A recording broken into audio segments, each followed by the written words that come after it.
Assalamualaikum warahmatullahi wabarakatuh. Halo semuanya, perkenalkan nama saya Aktika Siva NA dari jurusan Kesehatan Masyarakat Universitas Negeri Semarang. Di sini saya akan menjelaskan tentang urgensi mematuhi protokol kesehatan sebagai solusi pengendalian wabah COVID-19.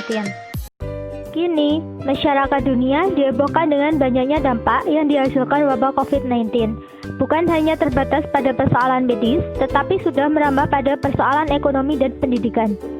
Para peneliti atau ilmuwan dari berbagai institusi pendidikan turut serta dalam menciptakan vaksin COVID-19.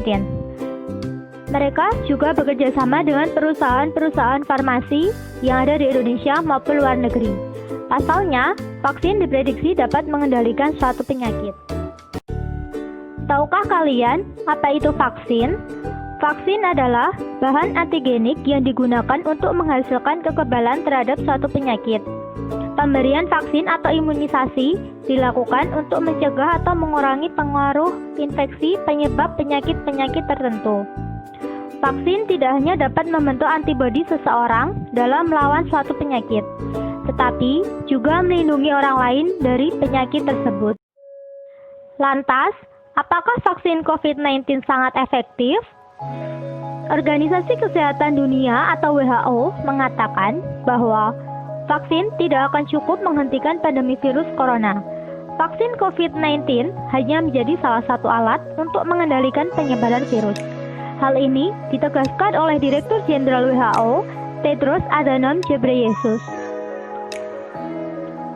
Ikatan Dokter Indonesia atau IDI pun juga menyatakan vaksin COVID-19 tidak bersifat permanen dan hanya bertahan 6 bulan, sehingga dapat disimpulkan vaksin COVID-19 belum efektif. Efektivitas vaksin juga bergantung pada beberapa faktor. Yang pertama, berdasarkan penyakit itu sendiri.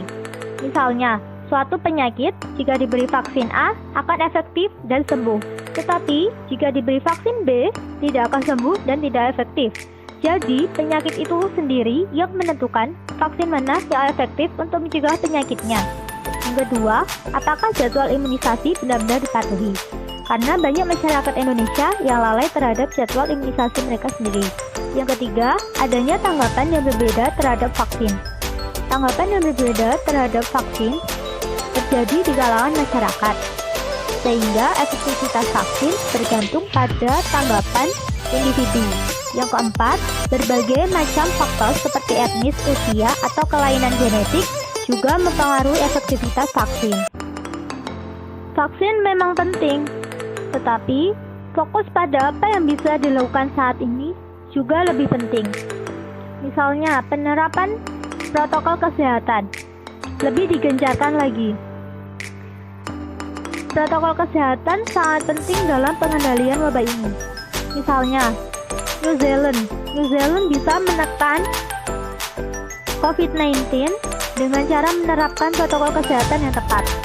Jadi, sebelum vaksin ditemukan, New Zealand sudah mengendalikan COVID-19 ini dengan tepat. Lantas, apa yang bisa kita lakukan untuk mematuhi protokol kesehatan tersebut? Yang pertama, membatasi interaksi antara populasi yang terinfeksi dan tidak terinfeksi.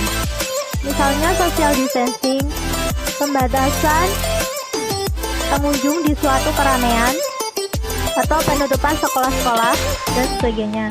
Yang kedua, menggunakan masker.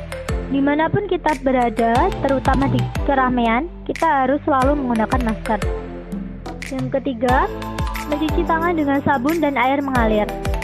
Hal ini bertujuan agar kuman atau virus yang menempel pada tangan kita bisa dihilangkan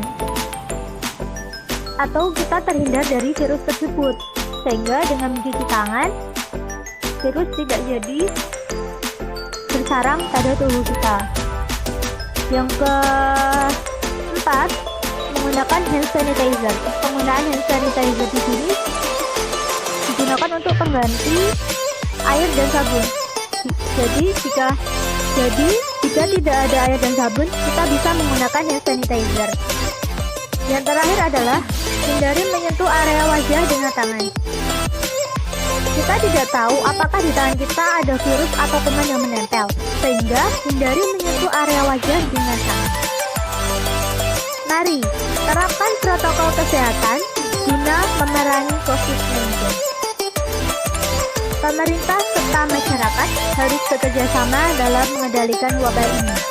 Jika keduanya bisa bekerja sama dengan baik, maka wabah COVID-19 bisa lebih ditekankan. Sekian dari saya.